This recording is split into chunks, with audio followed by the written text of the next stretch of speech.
আমি আবার আসিব ফিরে ধান শিরে নদীর তীরে। হাঁটতে হাঁটতে চলে আসলাম সন্দ্বীপের সর্ব উত্তরে সবুজ চরে, বিস্তীর্ণ এলাকা ঘুরে, যেখানে ধান আর ধান। আসলে আমার প্রাকৃতিক পরিবেশটা খুব ভালো লাগে সব সময়। চলে আসলাম সেই ধানের ক্ষেতের পাশে, যেখানে দোলনা খায় বাতাস, শিশির বিন্দু ঘোরা ঘেরা সেই সবুজের হাতছানি দেওয়া।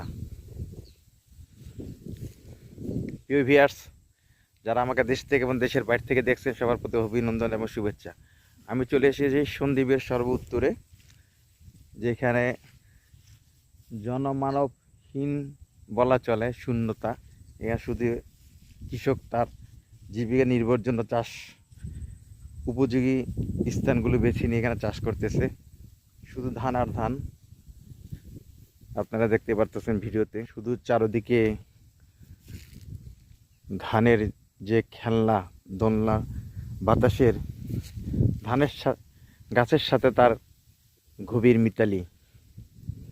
সূর্য ডুবি ডুবি লগন। এমনই সময় সন্দ্বীপের সর্ব উত্তরে ক্ষুদ্রাখালীর চর নামে এই এলাকাটা অনেকে জানান, যারা সন্দ্বীপে থাকেন।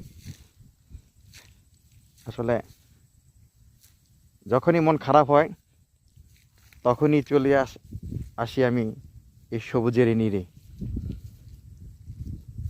প্রিয় ভিউয়ার্স, আজ এখানে শেষ করছি। দেখা হবে নতুন কোনো ভিডিওতে ইনশাআল্লাহ।